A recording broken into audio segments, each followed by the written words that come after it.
लोकसभा में 8 सांसदों का सस्पेंशन अब बिहार की राजनीति से जुड़ने लगा है और इसको जोड़ने का काम कर रहे हैं चिराग पासवान। जी हां, चिराग पासवान ने जिस तरीके से इस पूरे मुद्दे को उठाया है, जिस तरीके से राहुल गांधी को निशाने पर लिया है, उसे अब ये लगने लगा है कि क्या बिहार में जो कांग्रेस की फूट है, जो बिहार में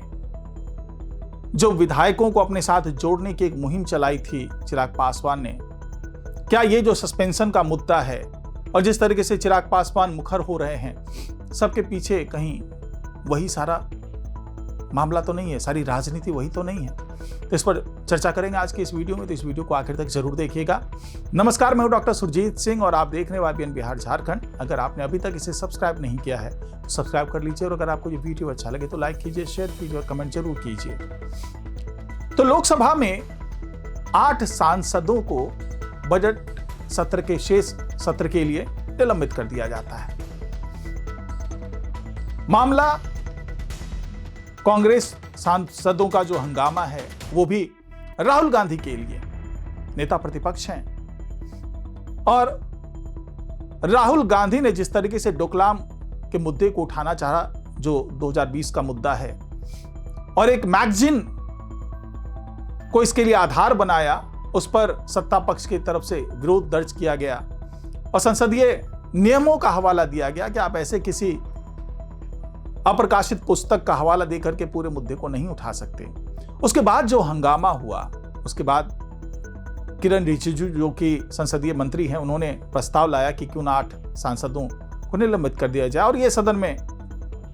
पारित भी हो गया प्रस्ताव। इसमें से 7 सांसद कांग्रेस के हैं, 1 सांसद सीपीएम का है। तो कुल मिलाकर के ये घटना सब कुछ लग रहा है कि केंद्र से जुड़ा हुआ मुद्दा है, लेकिन ऐसा है नहीं, क्योंकि जिस तरीके से चिराग पासवान इस घटना को लेकर के मुखर हुए, चिराग पासवान ने तो साफ साफ कह दिया कि भाई आप तो नेता प्रतिपक्ष हैं और यह बात मेरी समझ से परे है कि आपको बार बार यह बताना क्यों पड़ता है कि आप नेता प्रतिपक्ष हैं। क्या इसी तरीके से लोकतंत्र को सुरक्षित रखा जाएगा? क्या यह उम्मीद की जाती है? तो जिस तरीके से मुखर हुए, उसे साफ साफ लगा कि वो अब ये जताना चाह रहे हैं, राहुल गांधी को भी जताना चाह रहे हैं। पिछले भी कई मौकों पर वो राहुल गांधी पर निशाना साध चुके हैं और इस बार जिस तरीके से वो मुखर होकर के बोलते हुए नजर आए, क्योंकि पहले भी जो चिराग पासवान है वो कहते रहे हैं कि वो पीएम मोदी के संकट मोचन हैं, तो इस बार जो उन्होंने जिस तरीके से मुखर होकर, क्योंकि ये सीधा सीधा हमला पीएम मोदी पर ही था, राहुल गांधी सीधा सीधा वार करना चाह रहे थे पीएम मोदी के नीतियों पर। और उस दौरान जो कुछ भी हुआ, चाइना और इंडिया के बीच में जो सीमा विवाद को लेकर के डोकलाम वाला मामला हुआ, बाद में वो मुद्दा सुलझ गया, तो उस मुद्दे पर वो एक किताब का हवाला दे रहे थे, पूर्व सैन्य प्रमुख नरवणे की किताब का हवाला दे रहे थे और इस मुद्दे को उठाना चाह रहे थे। लेकिन सत्ता पक्ष बार बार कह रहा था कि भाई आप जो राष्ट्रपति के अभिभाषण से जो धन्यवाद प्रस्ताव उससे जुड़े हुए आप मुद्दे उठाइए, और अगर आप ये पुस्तक कहीं प्रकाशित हुआ है तो वो बताइए।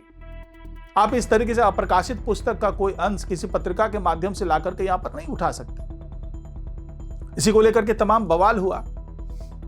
अब जब डिफेंस में बीजेपी की तरफ से जो तमाम कद्दावर नेता सामने आए, उसी तारतम्य में चिराग पासवान भी मुखर होते हैं। चिराग पासवान साफ साफ राहुल गांधी पर तमाम आरोप लगाते हैं, उनकी समझ पर आरोप लगाते हैं। यहां तक कह दिया कि अगर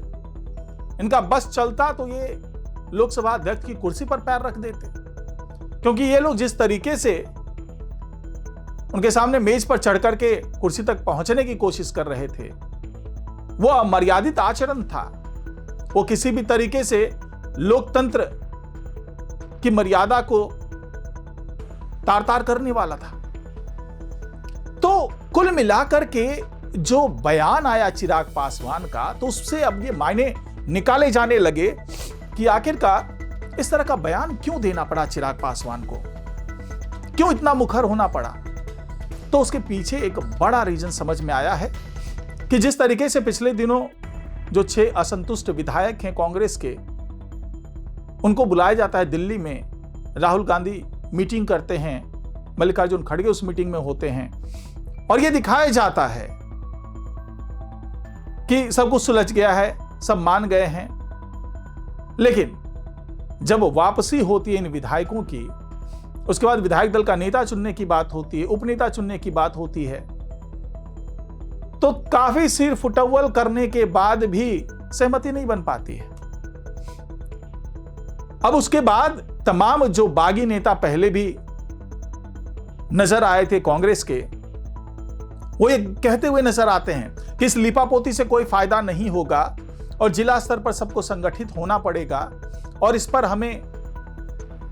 बड़ी बैठक करनी पड़ेगी और ये राजेश राम और कृष्णा लवरू इन सबको हटाना होगा, नहीं तो बिहार में कांग्रेस बचेगी नहीं और हम कांग्रेस को बचाना चाहते हैं। तो कुल मिलाकर के बगावत की आग अभी भड़की हुई है बिहार में। ऐसे में चूंकि पहले भी चिराग पासवान ये कहते रहे हैं कि कुछ जो विपक्षी विधायक है वो हमारे संपर्क में हैं, बीच में ये बात आई कि ये जो कांग्रेस के विधायक हैं ये जेडीयू के पाले में जा सकते हैं, लेकिन ऐसा कुछ होता नहीं है। सुलह सफाई की कोशिश हो जाती है, लेकिन अब चिराग पासवान राहुल गांधी पर वार करते हैं, केंद्रीय नेतृत्व पर वार करते हैं और एक असहज सी स्थिति तैयार कर देते हैं कांग्रेस के लिए और ये दिखाना चाहते हैं कि मेरा कद राहुल गांधी के कद से छोटा नहीं है। तो ऐसे में उनका एक संदेश साफ साफ था कांग्रेस के बागी विधायकों के लिए कि आप किसी डूबती नाव में सवार हैं, जिसके जो आला कमान है, जो केंद्रीय नेतृत्व है, सवाल अगर उस पर ही उठ रहे हैं, उसकी बुद्धिमत्ता पे सवाल उठ रहे हैं, तो आप समझ जाइए कि आप किस पार्टी के साथ चल रहे हैं। और अभी चिराग पासवान का कद जिस तरीके से वो अपने बयानों से साबित करना चाह रहे हैं, उसे एक संदेश देने की कोशिश की जा रही है कि अगर कांग्रेस के विधायक पाला बदल करके चिराग पासवान के साथ जुड़ जाते हैं तो इसमें उनका फायदा ही होगा। तो कुल मिलाकर के चिराग पासवान जानबूझ करके वो कभी भी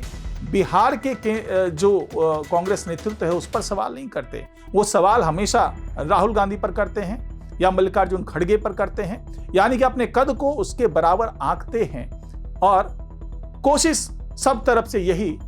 कि कितनी जल्दी ये जो विधायक हैं, 6 विधायक, वो पाला बदल लें। और ये पहले से कयास लगाया जा रहा था इसी बजट सत्र के दौरान हो सकता है कि ये सारे विधायक पाला बदल करके किसी न किसी एनडीए के घटक दल के साथ जुड़ जाएं, जिसमें